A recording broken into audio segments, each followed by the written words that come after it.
Teman-teman, pernahkah kalian merasa seperti seluruh dunia yang kalian bangun tiba-tiba runtuh dalam sekejap? Aku pernah berada di sana, di rumah yang kukira adalah sarang kebahagiaan. Bersama suami yang kupikir akan mendampingiku seumur hidup. Namaku Lita, dan ini adalah kisah tentang bagaimana aku dikhianati, diinjak-injak. Tapi akhirnya akulah yang membuat pengkhianat itu menangis. Tapi sebelum aku menceritakan momen ketika aku membuat seluruh tamu di pesta pernikahan mantan suamiku dan pelakor itu terpana, izinkan aku membawa kalian kembali ke titik awal, tempat di mana semuanya bermula, tempat di mana hatiku hancur berkeping-keping. Aku dan Andi menikah selama 5 tahun. 5 tahun, teman-teman, bukan waktu yang sebentar. Kami bertemu di Bandung saat aku masih seorang gadis berusia 25 tahun penuh mimpi, bekerja di sebuah perusahaan periklanan kecil. Andi adalah seorang insinyur, tinggi, sopan, dengan senyuman yang membuatku meleleh. Dia tidak menjanjikan hal-hal besar, tapi dia membuatku merasa aman. Kami membangun hidup bersama. Dari apartemen kecil sewaan di pinggiran kota hingga rumah mungil yang kuhias sendiri, aku mencintainya. Mencintainya hingga aku rela mengorbankan mimpiku menjadi fotografer untuk menjadi istri yang sempurna, memasak makanan favoritnya, menjaga rumah tetap bersih. DIN selalu tersenyum meski ada hari-hari aku lelah hingga lunglai. Aku pikir selama aku berusaha, selama aku cukup mencintainya, kami akan bahagia selamanya. Tapi tahukah kalian, kadang-kadang kau curahkan seluruh hatimu untuk seseorang, dan mereka tetap memilih menusukmu dari belakang? Aku mengetahui Andi berselingkuh pada suatu malam hujan. Saat aku sedang merapikan meja kerjanya untuk mempersiapkan ulang tahunku yang ke-30, ponselnya menyala dan aku melihat pesan dari nama asing. Nadia, sayang, aku kangen. Kapan kamu meninggalkan dia untuk bersamaku? Bisakah kalian bayangkan perasaan itu? Seperti seseorang menyiramkan air es ke tubuhmu, membuatmu gemetar, tapi tak bisa bergerak. Aku memegang ponsel itu. Tanganku gemetar dan membaca pesan-pesan lainnya. Puluhan, ratusan pesan antara Andi dan Nadia, kata-kata cinta, foto mereka bersama, rencana untuk masa depan tanpa aku. Aku merasa seperti hatiku dicekik, setiap napas adalah rasa sakit. Aku tak ingin percaya. Aku berkata pada diri sendiri, pasti ada kesalahpahaman. Andiko, pria yang memelukku setiap malam, yang pernah bilang aku adalah satu-satunya wanita yang dia butuhkan, tak mungkin melakukan ini. Aku menunggunya pulang, duduk di sofa, ponselnya masih kugenggam erat. Ketika Andi masuk dan melihatku, wajahnya memucat. Lita, kamu, apa yang kamu lakukan dengan ponselku? Tanyanya. Suaranya bergetar. Aku tak menangis, tak berteriak. Aku hanya menatap matanya dan berkata, Andi, siapa Nadia? Saat itu, aku melihat matanya berubah dari bingung menjadi bersalah, lalu akhirnya menjadi dingin seperti yang belum pernah kulihat. Lita, maaf, katanya, suaranya datar. Aku mencintai Nadia. Aku ingin bercerai. Teman-teman, aku tak bisa menggambarkan perasaan mendengar kata-kata itu. Itu bukan hanya sakit, itu adalah kehancuran dari segala yang kupercayai. Aku telah menghabiskan 5 tahun untuk membangun hidup ini, untuk mencintai dan berkorban. Tapi dia bilang ingin bercerai seolah aku hanya barang usang yang tak lagi dia butuhkan. Aku bertanya, kenapa? Apa salahku? Dan tahukah kalian apa katanya? Lita, kamu baik, tapi Nadia, dia berbeda. Dia membuatku merasa hidup. Aku duduk di sana, mendengar suamiku membandingkanku dengan wanita lain, dan aku merasa seperti bukan manusia lagi, hanya bayangan samar di matanya. Hari-hari berikutnya adalah neraka. Andi pindah dari rumah, meninggalkanku dengan kenangan dan surat cerai. Aku memandang rumah yang dulu penuh tawa, kini hanya ada keheningan yang menakutkan. Aku menangis hingga mata bengkak, tak makan, tak tidur, hanya berbaring di tempat tidur dan bertanya, apa yang kulakukan hingga pantas mendapat ini? Aku melihat foto Andi dan Nadia di Instagram, mereka berpelukan di kafe mewah, tersenyum cerah seolah aku tak pernah ada. Nadia, Pelakor itu adalah gadis muda, cantik, dengan rambut panjang berkilau dan senyum sombong. Dia memposting foto dengan hashtag pagar TROILOVE dan setiap foto seperti pisau yang menusuk hatiku. Tapi teman-teman, yang paling menyakitkan bukan hanya pengkhianatan Andi, itu adalah cara orang-orang di sekitarku mulai memandangku. Beberapa teman kami menghindariku, seolah aku yang bersalah. Ibu Andi, yang pernah memanggilku menantu baik, kini dengan dingin berkata, "Lita, mungkin kamu kurang menarik untuk mempertahankan Andi." Kata-kata itu seperti menyiram bensin ke api di hatiku. Aku tak hanya kehilangan suami, aku kehilangan harga diri, kehilangan kepercayaan pada diriku sendiri. Aku duduk di rumah kosong, menatap cermin, dan tak mengenali wanita dengan mata cekung dan wajah lesu itu. Aku bertanya, "Lita, apa kau akan membiarkan mereka menghancurkanmu begitu saja?" Dan di saat putus asa itu, aku mendengar suara kecil di hati, "Tidak, kamu tak bisa membiarkan mereka menang." Aku menyeka air mata, berdiri, dan menatap foto pernikahan yang tergantung di dinding foto yang dulu kupikir melambangkan kebahagiaan.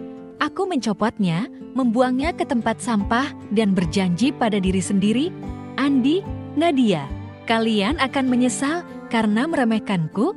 Aku akan membuat kalian melihat bahwa aku lebih kuat dari yang kalian pikirkan." Aku tak tahu apa yang akan kulakukan, tapi aku tahu aku tak akan membiarkan rasa sakit ini mendefinisikanku. Aku akan bangkit dan aku akan membuat mereka membayar.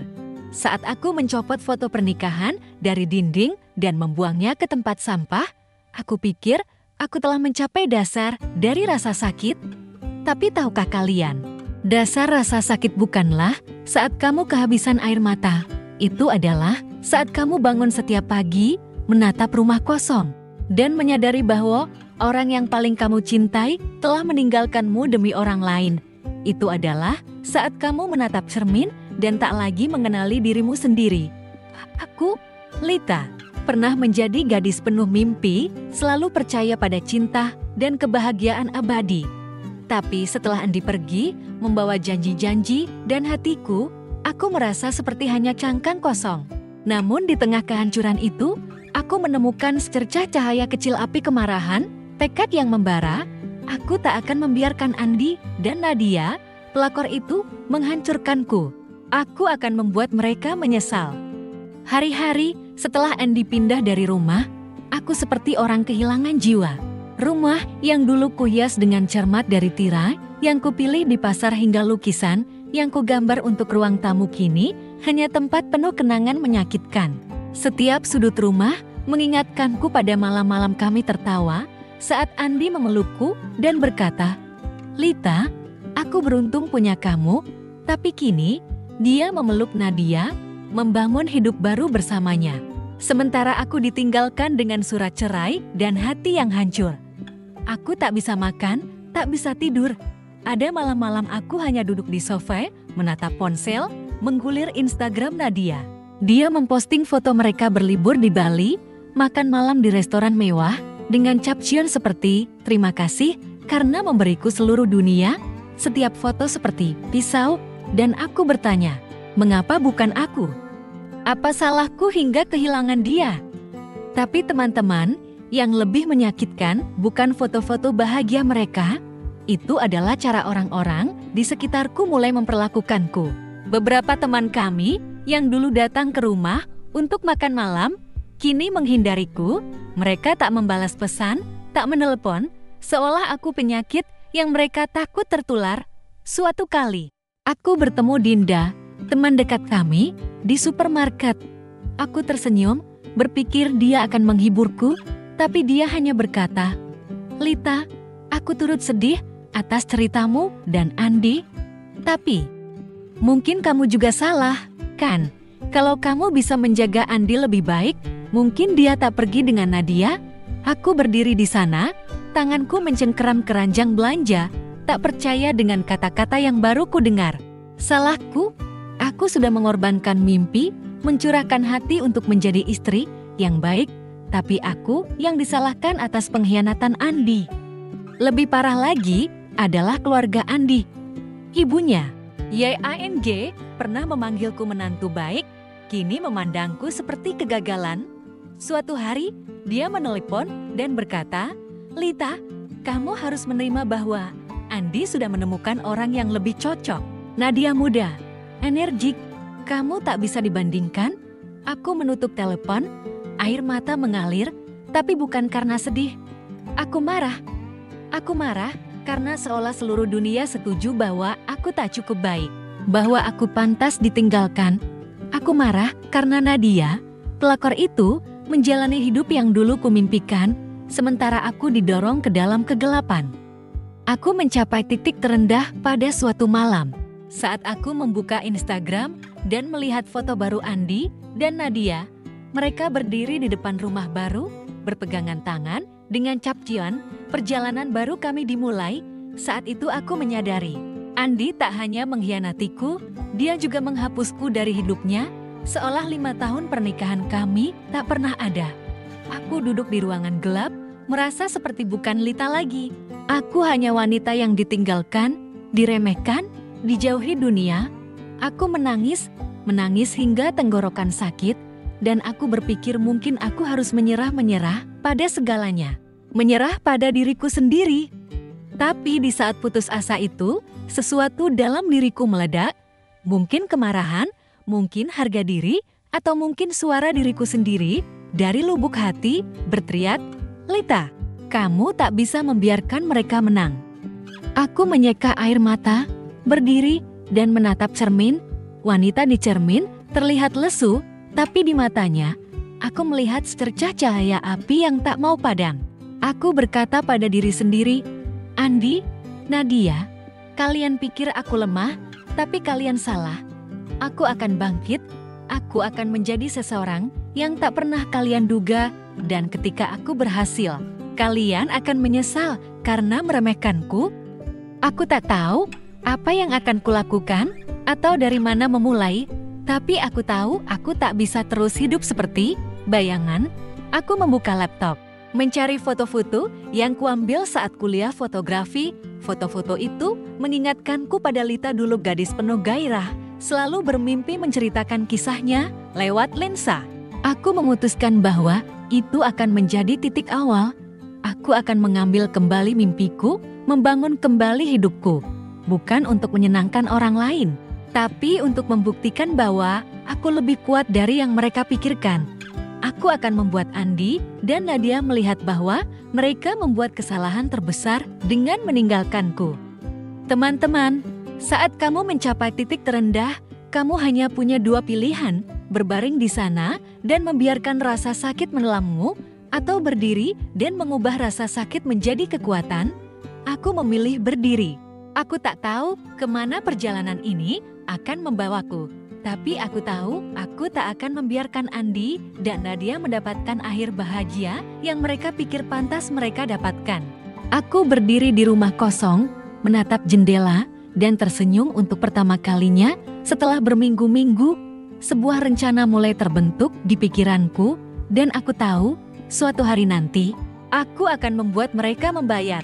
Saat aku berdiri di rumah kosong, menatap jendela dan berjanji akan membuat Andi dan Nadia menyesal, aku tak tahu seperti apa perjalanan di depan. Aku hanya tahu bahwa aku tak bisa terus hidup seperti bayangan, tak bisa membiarkan rasa sakit mendefinisikanku. Aku, Lita, pernah menjadi gadis penuh gairah, bermimpi menceritakan kisahku lewat lensa kamera. Tapi demi Andi, demi pernikahan yang kupikir abadi, aku mengesampingkan mimpi itu, menyimpan kamera di sudut lemari hingga berdebu. Tapi kini, ketika Andi meninggalkanku demi Nadia, pelakor itu, aku menyadari bahwa tak ada yang pantas membuatku mengorbankan diri sendiri. Aku memutuskan untuk mengambil kembali mimpiku, membangun hidup baru bukan untuk menyenangkan orang lain, tapi untuk membuktikan bahwa aku lebih kuat dari yang mereka pikirkan. Dan perjalanan itulah yang mengubahku dari wanita yang hancur menjadi seseorang yang diperhatikan seluruh Bandung. Hari-hari awal, setelah aku bertekad bangkit, masih penuh perjuangan. Aku tak punya tabungan, tak punya pekerjaan tetap, karena aku sudah berhenti dari perusahaan periklanan. untuk menjadi ibu rumah tangga atas keinginan Andi. Rumah yang kami tempati bersama kini menjadi beban setiap bulan. Aku harus berjuang membayar sewa, sementara tagihan menumpuk di meja. Aku menatap rekening bank yang hampir kosong dan berpikir, "Lita, apa yang akan kamu lakukan sekarang?" Tapi alih-alih tenggelam dalam keputusasaan, aku membuka laptop, mengeluarkan foto-foto lama yang kuambil saat kuliah jalan-jalan basah di Bandung, senyum pedagang kaki lima, momen-momen sederhana yang dulu kusukai. Melihat foto-foto itu, aku merasakan secercah cahaya di hati seolah Lita yang dulu, gadis penuh semangat, masih ada di dalam diriku. Aku memutuskan untuk memulai kembali dengan fotografi. Aku tak punya banyak uang, tapi aku punya kamera tua dan hati yang haus akan perubahan. Aku mengikuti kursus fotografi online, menggunakan sisa tabungan bersama Andi. Setiap malam, setelah membersihkan rumah, aku duduk belajar tentang pencahayaan, merekam video, dan menceritakan kisah lewat gambar. Ada malam-malam, aku bekerja hingga pukul 2 pagi, mata perih, tapi aku tak berhenti. Aku tak hanya belajar menjadi fotografer, aku belajar menjadi versi lebih baik dari diriku sendiri. Aku ingin membuktikan bahwa aku bukan istri gagal seperti kata Ibu Andi, bukan bayangan samar yang ditinggalkan Andi. Suatu hari, aku memutuskan membuat akun Instagram baru. Aku menamainya Lita Lensa, nama sederhana tapi penuh makna.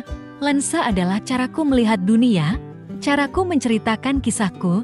Awalnya, aku hanya memposting foto-foto sederhana secangkir kopi pagi, sudut jalan Bandung di bawah senja, bunga yang mekar di halaman.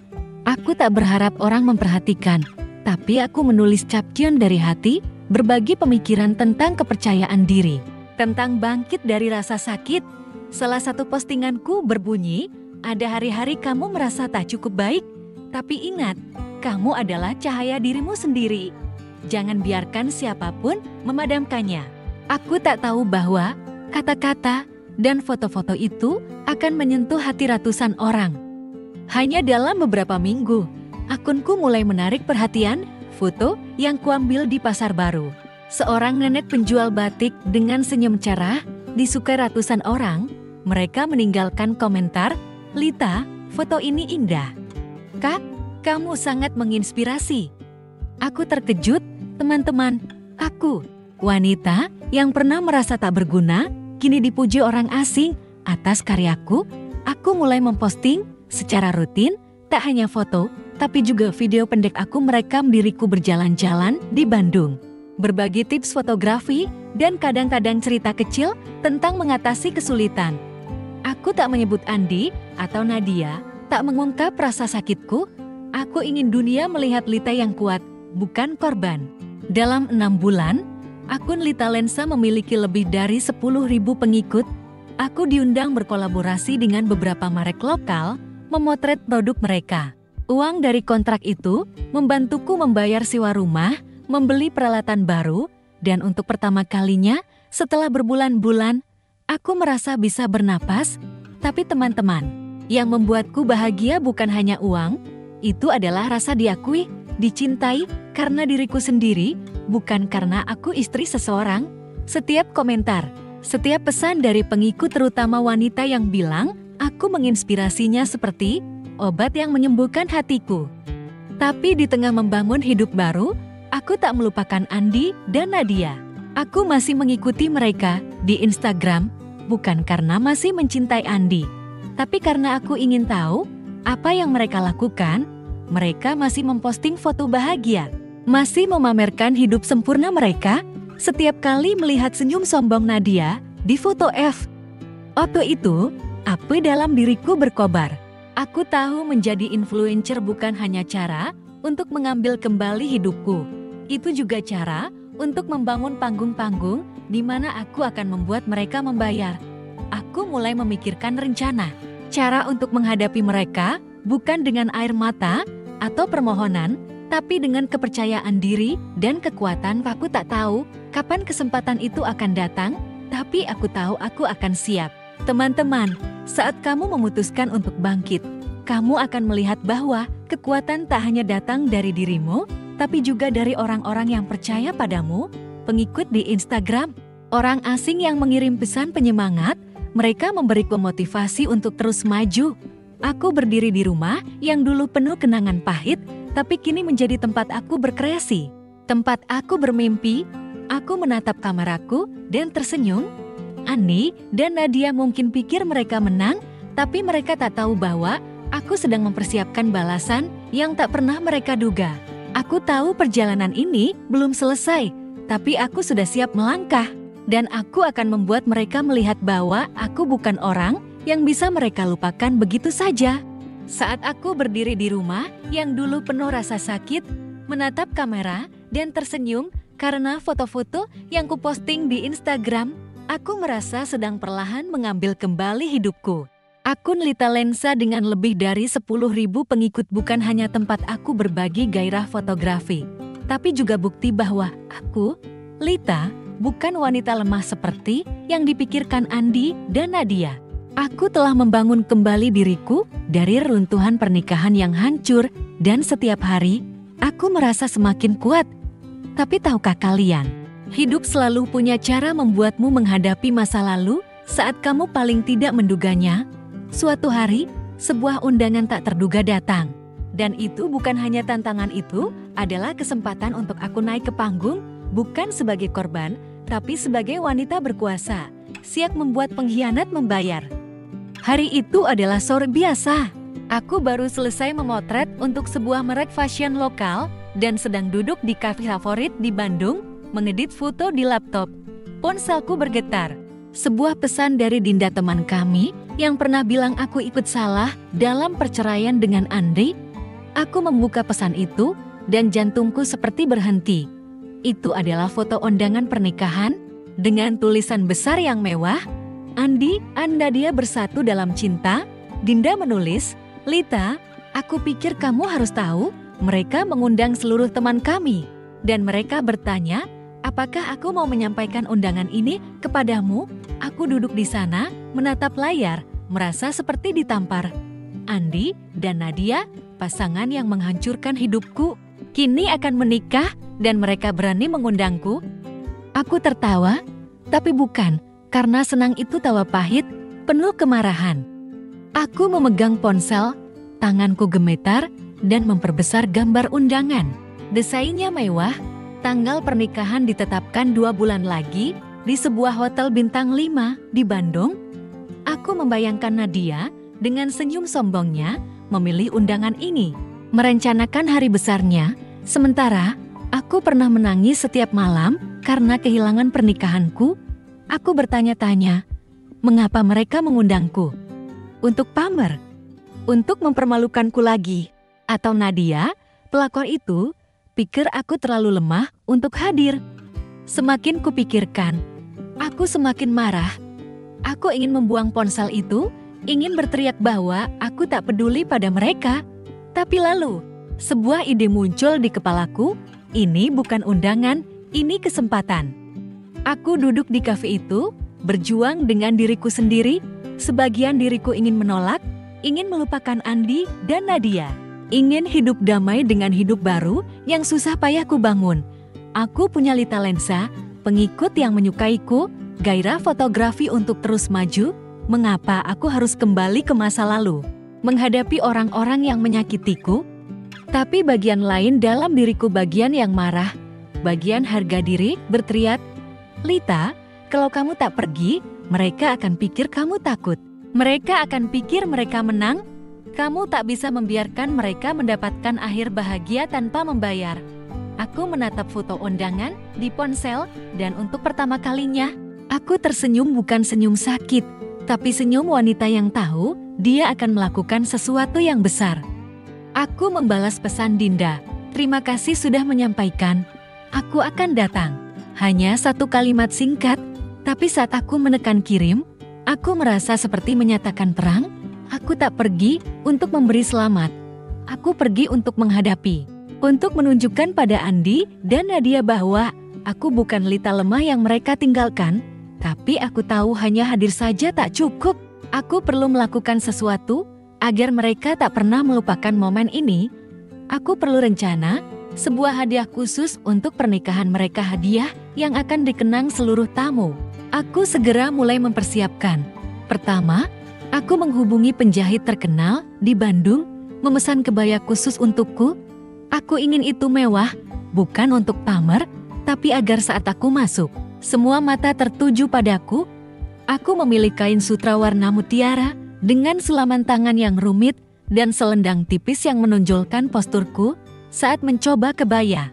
Aku menatap cermin dan tak percaya itu, aku bukan Lita lesu yang menangis karena Andi, tapi wanita percaya diri, berkuasa, siap menghadapi siapa saja. Aku tersenyum pada diriku sendiri dan berpikir, Nadia, kamu akan menyesal mengundangku. Tapi kebaya hanya luaran, di dalam hati, aku tahu aku butuh lebih. Aku perlu cara untuk membalikan keadaan, membuat Andi dan Nadia menghadapi kebenaran tentang apa yang mereka lakukan. Aku mulai memikirkan ide berani, hadiah tak terduga, bukan hadiah biasa, tapi sesuatu yang akan membuat seluruh tamu terpana. Aku belum tahu persis apa itu, tapi aku tahu itu harus terkait kebenaran-kebenaran tentang pengkhianatan Andi, tentang siapa Nadia sebenarnya. Aku mengirim pesan ke teman dekatku, Rina, satu-satunya yang selalu mendampingiku setelah perceraian. Rina, aku butuh bantuan, kataku. Aku ingin melakukan sesuatu di pernikahan Andi dan Nadia, tapi bukan yang biasa. Aku ingin mereka mengingatnya selamanya. Rina tertawa di telepon.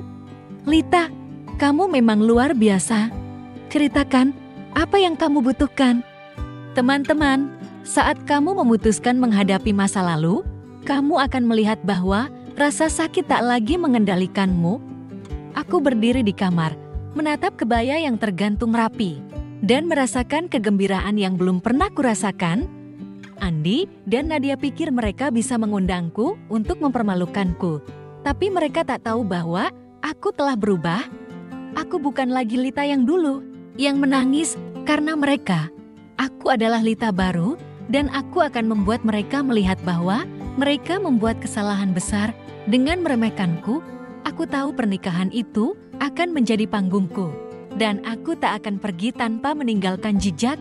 Saat aku membalas pesan Dinda, mengonfirmasi bahwa aku akan hadir di pernikahan Andi dan Nadia, aku merasa seperti menekan tombol start untuk rencana besar. Kebaya mewah sedang dijahit. Senyum percaya diri kembali di wajahku. Tapi aku tahu hanya tampil sempurna tak cukup. Aku, Lita, tak datang untuk menjadi latar belakang kebahagiaan palsu mereka. Aku datang untuk mengungkap kebenaran, membuat Andi dan Nadia menghadapi konsekuensi perbuatan mereka. Tapi untuk itu, aku butuh lebih dari sekadar pakaian indah.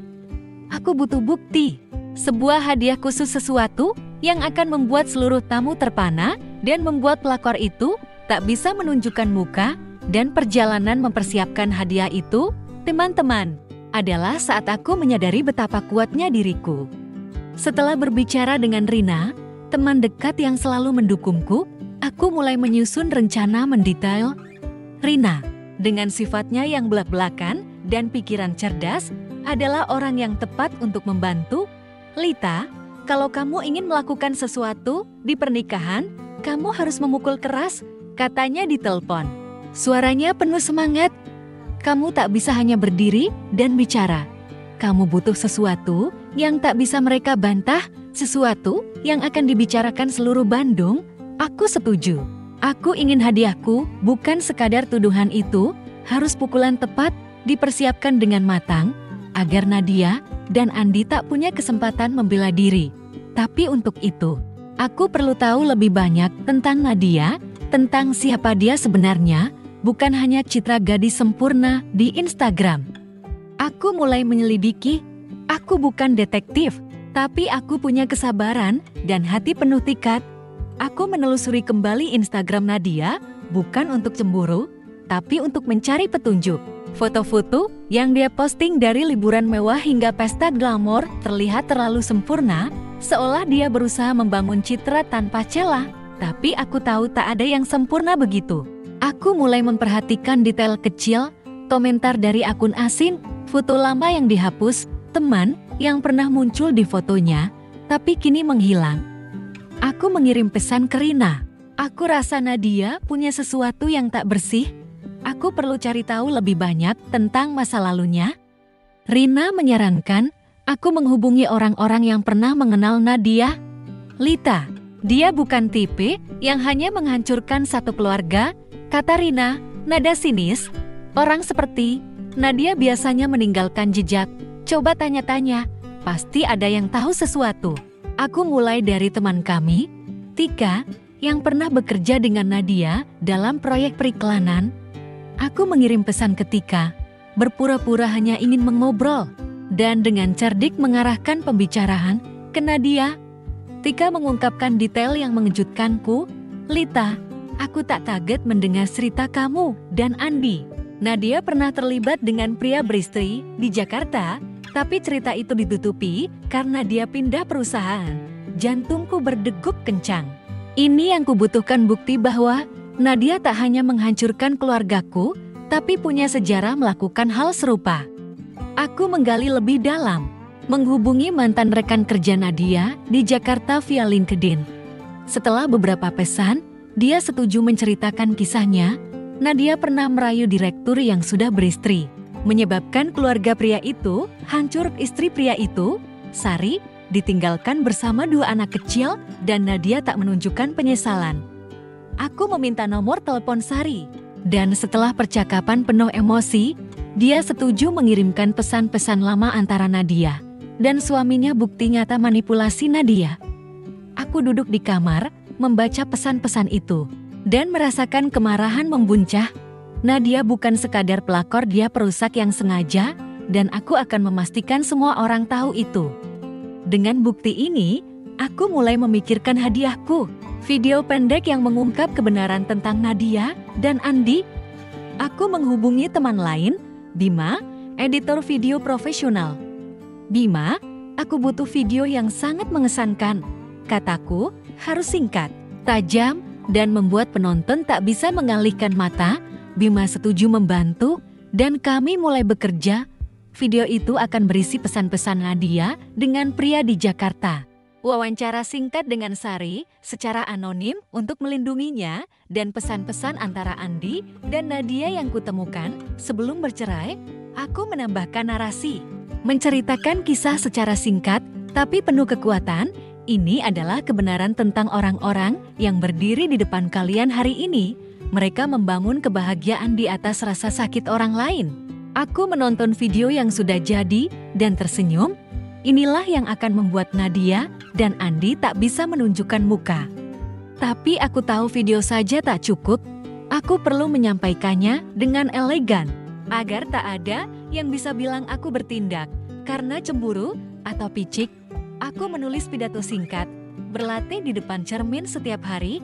Aku ingin suaraku tenang, percaya diri, tapi setajam pisau. Aku datang bukan untuk menghancurkan kebahagiaan siapapun, aku akan bilang, tapi untuk berbagi kebenaran, karena kebenaran selalu pantas diucapkan. Aku membayangkan wajah Nadia saat video diputar, mata panik Andi, dan aku merasakan kegembiraan yang tak terucapkan. Ini bukan sekadar balas dendam, ini adalah keadilan. Teman-teman, saat kamu memutuskan menghadapi orang yang menyakitimu, kamu akan melihat bahwa kamu lebih kuat dari yang kamu pikirkan. Aku berdiri di kamar, menatap kebaya mewah dan USB berisi video senjata rahasiaku. Aku bukan lagi Lita lemah yang menangis karena Andi dan Nadia. Aku adalah Lita baru, dan aku sudah siap melangkah ke pernikahan itu. Bukan sebagai tamu, tapi sebagai pembawa kebenaran. Aku tahu momen itu akan mengubah segalanya, dan aku tak sabar melihat Nadia dan Andi menghadapi konsekuensi mereka. Saat aku berdiri di kamar, menatap kebaya mewah dan USB berisi video senjata rahasia yang akan mengungkap Andi dan Nadia, aku merasa jantungku berdetak kencang, bukan karena takut, tapi karena semangat. Aku telah mempersiapkan segalanya, dari bukti tajam tentang masa lalu Nadia hingga pidato yang dilatih dengan cermat. Pernikahan Andi dan Nadia bukan hanya hari besar mereka, itu akan menjadi panggungku, tempat aku, Lita, keluar dari bayang-bayang rasa sakit untuk bersinar terang. Aku tak datang untuk menangis, atau memohon. Aku datang untuk membuat mereka melihat bahwa mereka membuat kesalahan besar dengan meremehkanku, dan saat aku melangkah ke aula, aku tahu semua mata akan tertuju padaku bukan karena aku mantan istri yang kasihan, tapi karena aku wanita yang tak bisa dilupakan. Hari pernikahan tiba, langit Bandung cerah. Seolah cuaca pun mendukungku. Aku berdiri di depan cermin, mengenakan kebaya sutra mutiara dengan sulaman tangan, rambutku digelombang lembut, dan bibirku merah menyala. Aku menatap diri di cermin dan tersenyum, bukan Lita lesu yang menangis karena Andi, tapi Lita percaya diri, berkuasa, siap menghadapi siapa saja. Aku mengambil USB, memasukkannya ke tas kecil, dan berbisik pada diri sendiri, Nadia, Andi, hari ini kalian akan tahu siapa aku. Saat aku keluar rumah, Rina, teman dekat yang membantu merencanakan ini, menunggu di mobil. Dia menatapku. Matanya berbinar. Lita, kamu cantik seperti ratu. Mereka akan kaget melihatmu. Aku tersenyum. Rina, aku tak hanya ingin mereka kaget. Aku ingin mereka mengingat selamanya. Aula pernikahan di Hotel Bintang 5 Bandung megah seperti istana. Lampu kristal berkilau, meja-meja dihias bunga empor, dan ratusan tamu berpakaian mewah. Aku melangkah masuk. Sepatu hat tinggiku berdetak di lantai marmer, dan seketika aku merasakan mata-mata tertuju padaku. Beberapa orang berbisik, mungkin mengenaliku sebagai mantan istri Andi. Aku menjaga senyum tipis di bibir, melangkah perlahan, bahu tegak, seolah aku orang terpenting di ruangan ini. Dan teman-teman, aku harus akui perasaan itu luar biasa. Setelah berbulan-bulan direndahkan, ditinggalkan, aku berdiri di sini bukan untuk menunduk, tapi untuk membuat dunia memperhatikan. Andi yang pertama melihatku. Dia berdiri dekat meja resepsi, mengenakan jas hitam elegan, tapi saat mata kami bertemu, wajahnya memucat. Dia kikuk, seolah tak menyangka aku benar-benar datang. Aku mendekat, tersenyum, dan berkata, "Selamat, Andi. Hari ini hari istimewa, buka." Suaraku lembut, tapi aku tahu dia merasakan dinginnya. Dia tergagap, "Lita, terima kasih. Aku tak menyangka kamu datang." Aku memiringkan kepala, tersenyum kecil. "Kenapa tidak? Kamu dan Nadia yang mengundangku." Aku berpaling sebelum dia sempat bicara lagi, meninggalkannya dengan wajah bingung. Tapi momen yang benar-benar tak terlupakan adalah saat aku berhadapan dengan Nadia. Dia berdiri di tengah aula dalam gaun pengantin putih megah, rambutnya ditata rumit, dengan senyum sombong yang ratusan kali kulihat di Instagram. Saat dia melihatku, senyum itu membeku, tapi hanya sesaat. Dia cepat memasang wajah percaya diri, mendekatiku, menyeret beberapa teman sebagai penonton. "Lita, tak disangka kamu datang," katanya, suaranya manis tapi penuh sindiran. "Pasti susah payah datang ke sini, ya?" Mengagumkan sekali. Beberapa orang di sekitar terkikik, seolah aku lelucon pesta itu. Aku menatap mata Nadia, tak berkedip, dan menjawab, "Nadia, aku tak perlu susah payah untuk datang. Tapi aku sudah menyiapkan hadiah sangat istimewa untuk kalian berdua.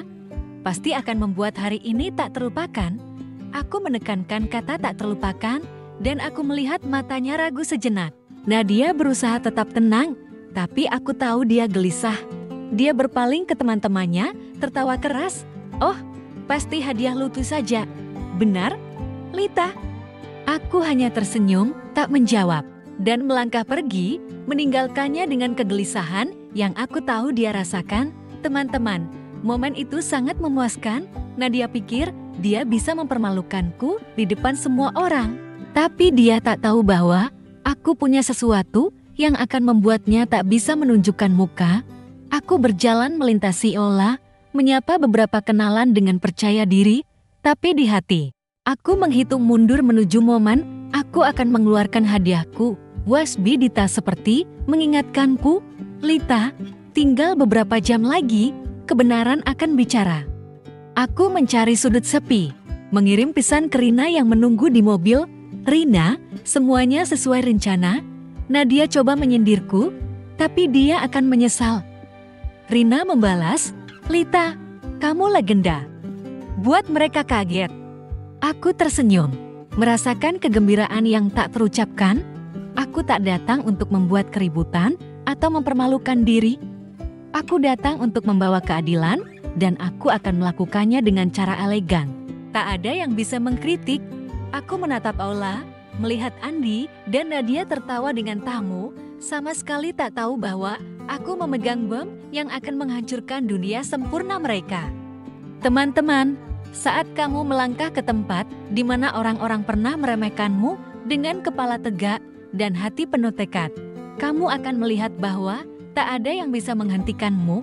Aku berdiri di sana, dalam kebaya megah, tangan mencengkeram tas berisi OSB, dan aku tahu momenku sebentar lagi tiba. Andi dan Nadia mungkin pikir mereka menang, tapi mereka tak tahu bahwa aku siap membalikkan permainan.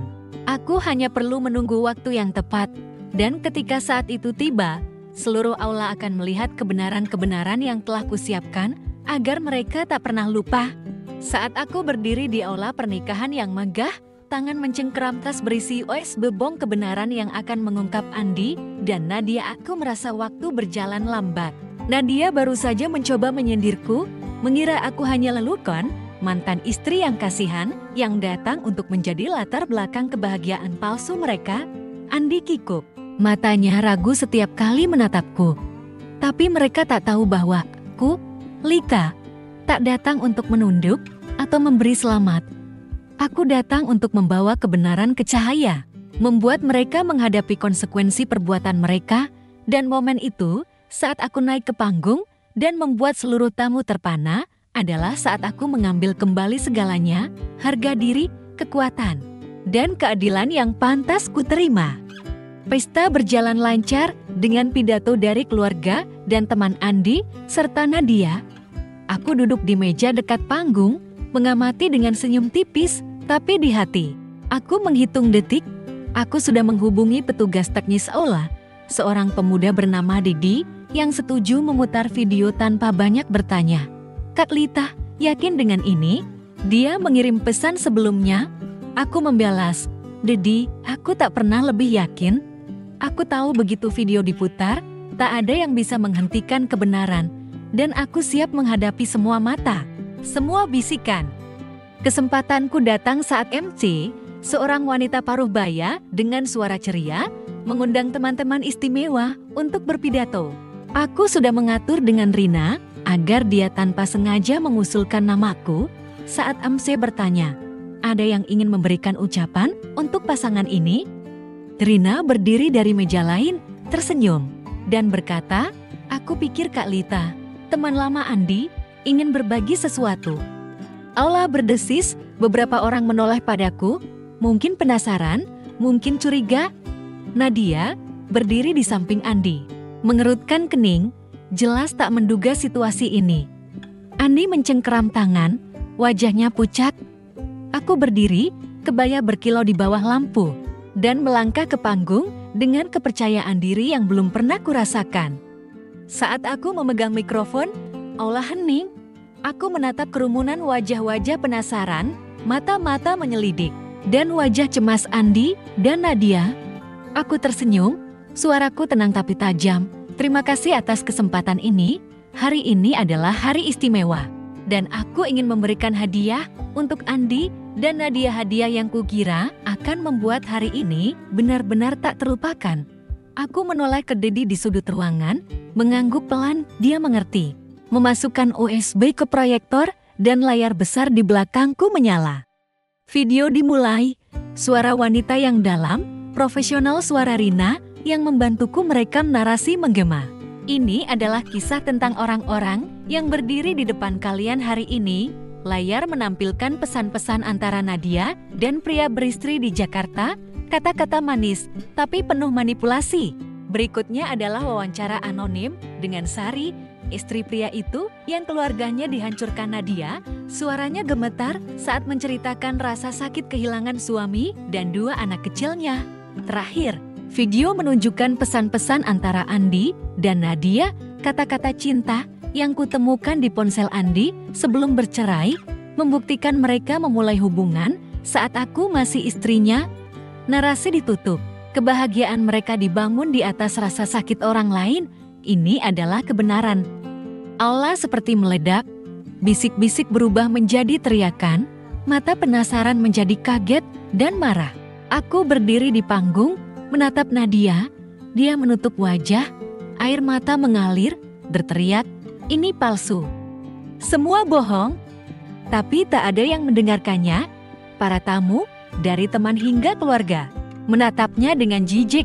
Seorang wanita tua, mungkin kerabat Andi, berdiri dan menunjuk Nadia. "Kamu siapa? Berani menghancurkan keluarga orang lain begitu?"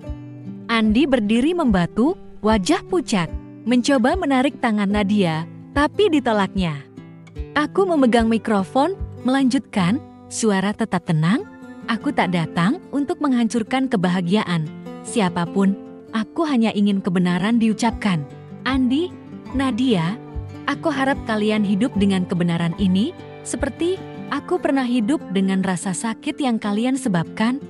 Aku meletakkan mikrofon, melangkah turun dari panggung, dan Aula bertepuk tangan bukan untukku, tapi untuk keadilan yang kubawa.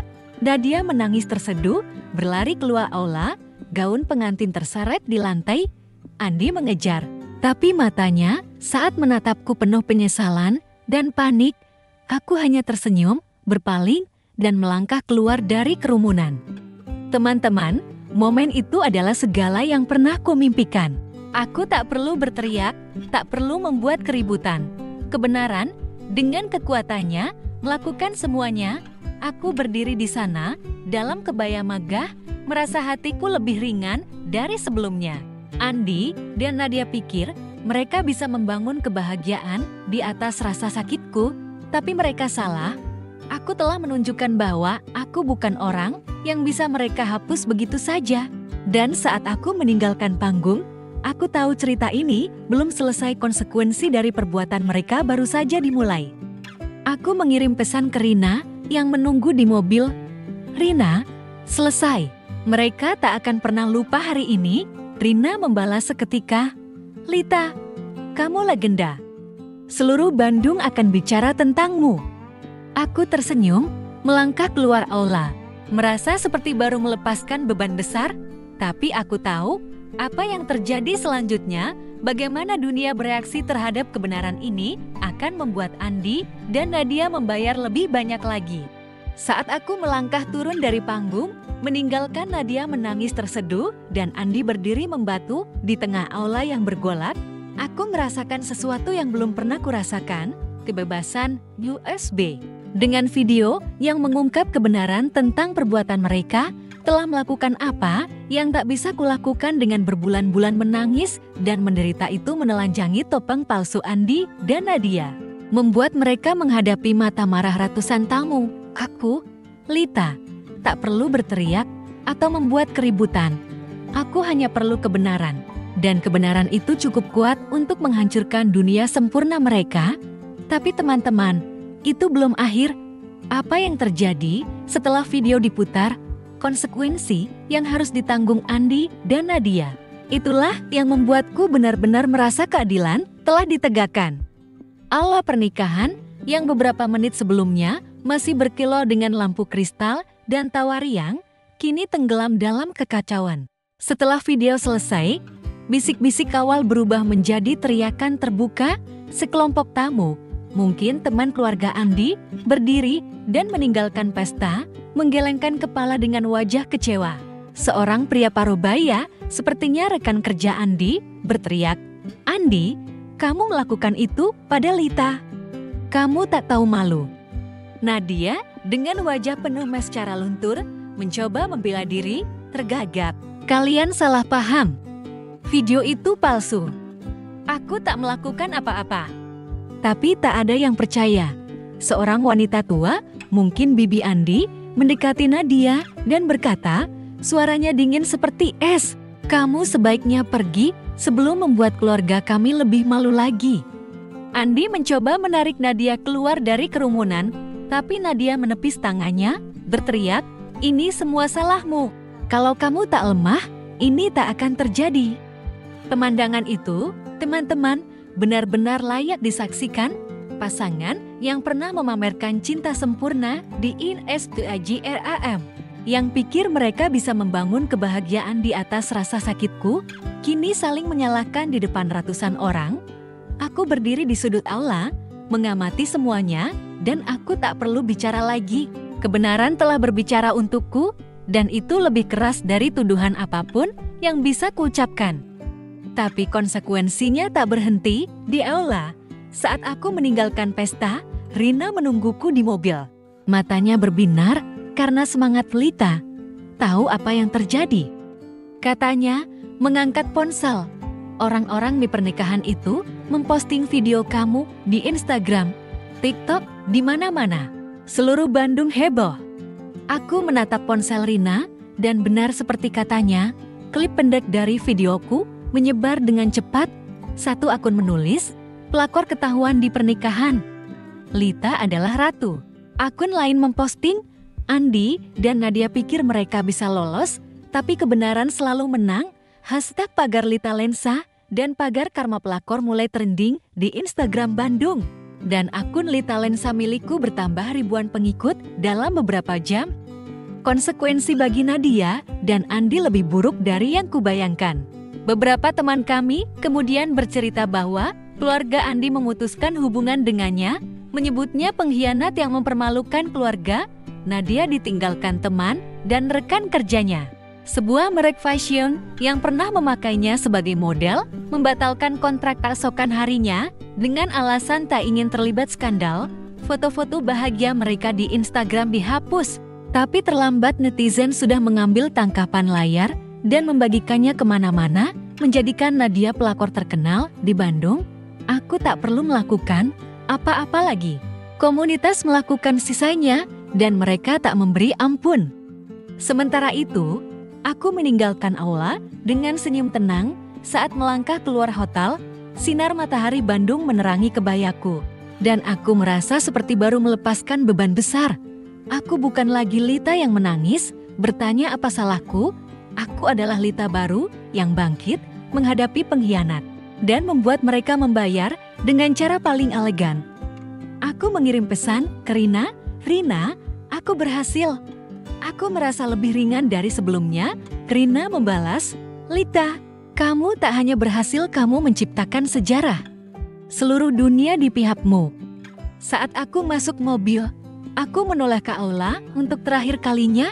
Di sana, Nadia mungkin masih menangis. Ande mungkin berusaha menyelamatkan harga dirinya, tapi aku tak peduli lagi. Aku telah melakukan yang harus kulakukan, dan aku telah melepaskan masa lalu.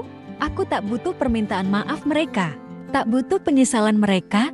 Aku hanya perlu tahu bahwa aku telah mengambil kembali harga diriku, dan itu adalah kemenangan terbesar. Tapi teman-teman, ceritaku tak berakhir di sini. Apa yang terjadi setelahnya? Cara aku terus membangun hidup baru, cara aku menjadi inspirasi bagi ribuan wanita lain, itulah yang benar-benar membuatku bangga. Aku mengemudi pulang, memutar playlist favorit, dan bernyanyi mengikuti Sophie Ford dari Destiny's Child. Liriknya seperti berbicara untukku, aku lebih kuat, aku tak menyerah, aku tak akan berhenti. Aku tahu perjalananku masih panjang, tapi untuk pertama kalinya, setelah berbulan-bulan penderitaan, aku merasa bebas. Andi dan Nadia mungkin mencoba menghapusku dari hidup mereka, tapi aku telah membuktikan bahwa aku bukan orang yang mudah dilupakan. Dan saat memikirkan masa depan, aku tahu, aku tak hanya akan bertahan, aku akan bersinar. Saat aku mengemudi meninggalkan aula pernikahan, meninggalkan Andi dan Nadia dengan kehancuran dunia palsu yang mereka bangun, aku merasa seperti melangkah melalui pintu baru. Video kebenaran yang kupublikasikan tak hanya membuat Nadia menangis dan Andi malu di depan ratusan tamu itu, menyebar ke seluruh Bandung, mengubahku, Lita, dari wanita yang dikhianati menjadi simbol kekuatan. Tapi tahukah kalian, kemenangan di pernikahan itu bukan akhir. Itu hanya awal dari perjalanan baru, perjalanan di mana aku tak hanya bertahan, tapi bersinar menjadi inspirasi bagi ribuan wanita lain dan belajar menghadapi tatapan penuh tanya dari dunia di sekitarku. Hari-hari setelah pernikahan, hidupku berubah total. Akun Instagram Lita Lensa meledak Dari 10.000 pengikut melonjak ke lebih dari 50.000 dalam seminggu. Hashtag pagar Lita Lensa dan pagar Karma Pelakor tetap trending. Dan setiap hari, aku menerima ratusan pesan dari wanita di seluruh Indonesia. Mereka menulis, "Lita, kamu memberiku keberanian untuk bangkit setelah dikhianati. Kamu bukti bahwa kita tak butuh pria untuk bersinar." Pesan-pesan itu, teman-teman, adalah obat yang menyembuhkan hatiku. Aku pernah pikir aku hanya istri yang ditinggalkan. Tapi kini, aku menyadari aku bisa menjadi obor yang menerangi wanita lain yang tersesat dalam kegelapan rasa sakit. Dengan jumlah pengikut yang meningkat pesat, aku mulai menerima lebih banyak tawaran kolaborasi, merek fashion, kosmetik, dan organisasi pendukung wanita menghubungiku, ingin aku memotret, merekam video, atau berbagi ceritaku.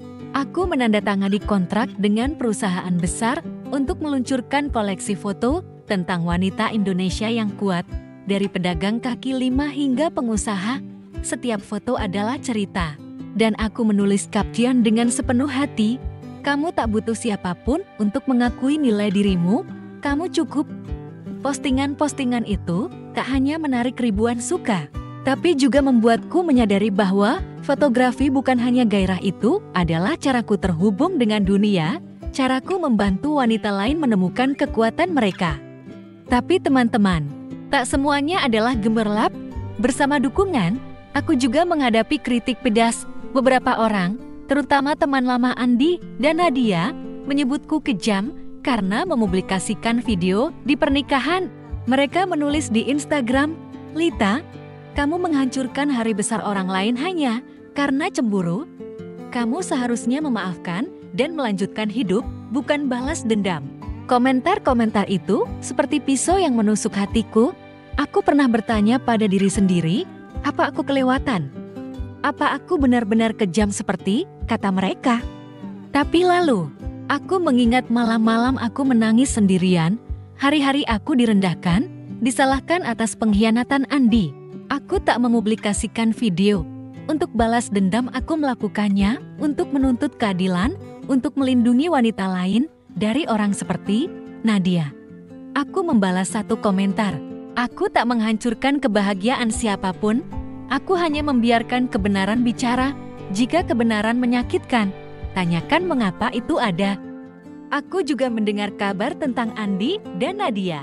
Seorang teman kami bercerita bahwa mereka membatalkan bulan madu dan pindah ke Jakarta, mungkin untuk menghindari tatapan menghakimi di Bandung.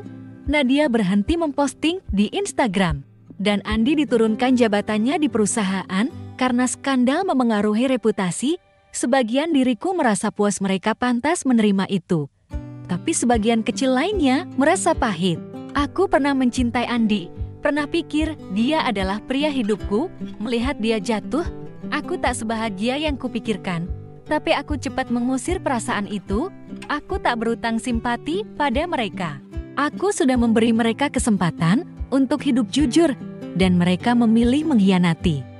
Sementara itu, aku terus membangun hidup baru.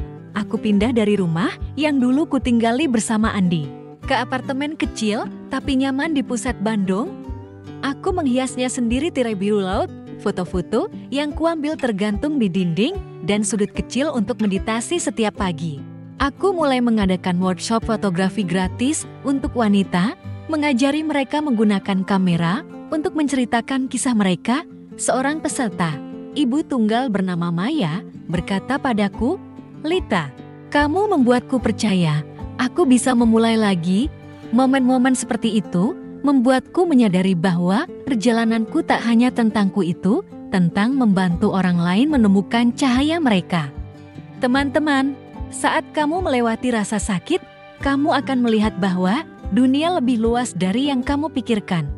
Aku pernah pikir hidupku berakhir saat Andi meninggalkanku, tapi kini, aku adalah Lita dari Lita Lensa, wanita yang menginspirasi, pencerita lewat lensa. Aku tak lagi hidup untuk menyenangkan orang lain. Aku hidup untuk menjadi diriku sendiri, dan itu adalah hadiah terbesar yang kuberikan pada diri sendiri. Tapi teman-teman, ceritaku belum selesai. Apa yang kupelajari setelah semua ini? cara aku terus menghadapi dunia. Itulah yang membentuk diriku hari ini. Aku duduk di apartemen baru, menatap langit Bandung saat senja dan tersenyum. Aku bukan lagi wanita yang menangis karena Andi dan Nadia. Aku adalah Lita yang bangkit, bertarung, dan menemukan cahayaku sendiri. Dan aku tahu, apapun yang ada di masa depan, aku akan selalu siap. Teman-teman, saat aku duduk di apartemen baruku, menatap langit Bandung yang berkilau di bawah cahaya senja, aku merasa seperti telah menempuh perjalanan panjang dari hari-hari tergelap dalam hidupku hingga cahaya terang hari ini. Aku, Lita, pernah menjadi wanita yang hancur. Pernah pikir hidupku berakhir saat Andi meninggalkanku demi Nadia, pelakor itu. Tapi kini, aku adalah Lita dari Lita Lansa, seorang fotografer, penginspirasi, dan yang terpenting, wanita yang telah menemukan kembali dirinya sendiri. Kisahku dari rasa sakit, pengkhianatan, hingga pengungkapan kebenaran di pernikahan dan perjalanan membangun kembali hidup bukan hanya tentangku. Ini tentang semua wanita yang pernah terluka, pernah diremehkan, tapi memilih bangkit dan bersinar. Dan hari ini, aku ingin berbagi pelajaran yang kupetik bersama pesan yang kuharap menyentuh hati kalian. Melihat kembali perjalananku, aku menyadari bahwa rasa sakit bukan musuh. Saat Andi pergi, membawa janji-janji dan hatiku, aku pikir aku tak akan pernah bangkit. Malam-malam menangis sendirian, hari-hari dijauhi teman, diremehkan keluarga Andi, semua seperti ingin menenggelamkanku. Tapi di momen-momen gelap itu, aku menemukan kekuatan. Rasa sakit mengajariku bahwa aku lebih kuat dari yang kupikirkan, bahwa aku tak butuh siapapun untuk mengakui nilai diriku. Saat aku memutuskan mengambil kembali kamera, membuat akun Lita Lensa, dan menceritakan kisahku lewat foto, aku tak hanya mengambil kembali gairahku, aku mengambil kembali diriku. Teman-teman, jika kamu sedang menderita, ingatlah bahwa rasa sakit bukan akhir. Itu adalah api yang membentukmu, menjadikanmu versi lebih kuat dari dirimu sendiri.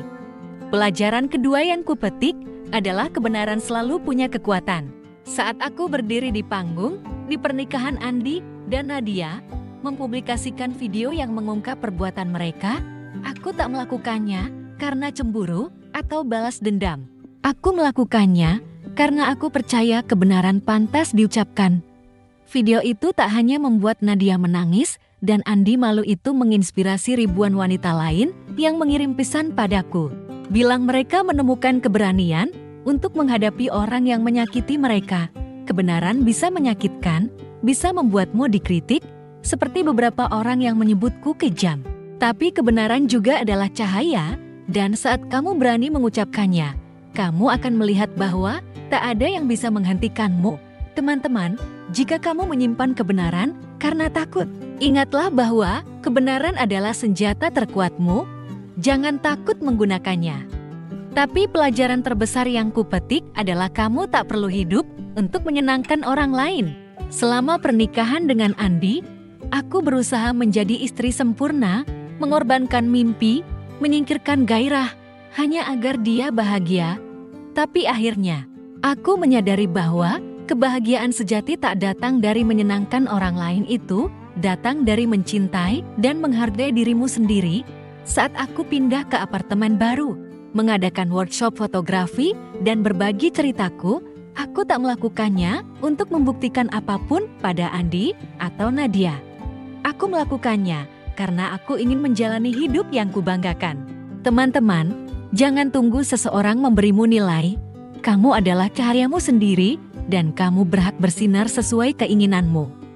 Kini, saat aku melihat ke belakang, aku tak lagi marah pada Andi atau Nadia.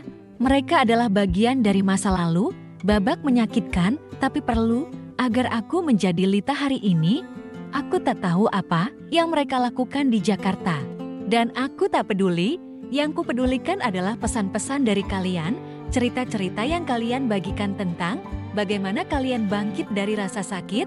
Seorang wanita bernama Rina, bukan teman dekatku, Rina, menulis, "Lita, berkat kamu, aku berani bercerai dari suami yang selingkuh dan memulai lagi. Terima kasih." Kata-kata itu membuatku menangis, tapi air mata bahagia.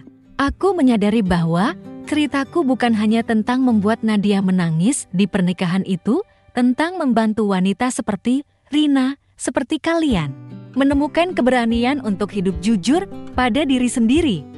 Teman-teman, jika aku bisa mengatakan satu hal terakhir, itu adalah jangan pernah biarkan siapapun membuatmu percaya bahwa kamu tak cukup baik, kamu tak butuh pria, pekerjaan sempurna, atau persetujuan siapapun untuk merasa berharga.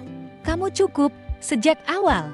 Saat aku bangkit dari hari-hari gelap, saat aku mengambil kamera dan menceritakan kisahku, aku membuktikan bahwa tak ada yang bisa menghapusmu kecuali kamu mengizinkannya, dan aku berharap dimanapun kalian berada, apapun yang kalian hadapi, kalian akan menemukan kekuatan untuk bangkit, mencinta diri sendiri, dan bersinar. Aku duduk di sini, di apartemenku, dengan secangkir kopi panas dan kamera di sampingku. Langit Bandung masih berkilau, seperti hari aku memutuskan mengubah hidupku. Aku tersenyum, bukan karena aku menang atas Andi dan Nadia, tapi karena aku menang atas diriku sendiri. Aku adalah Lita, dan ceritaku tak berakhir di sini. Ini akan berlanjut lewat foto-foto, lewat workshop, lewat pesan-pesan yang kuterima dari kalian.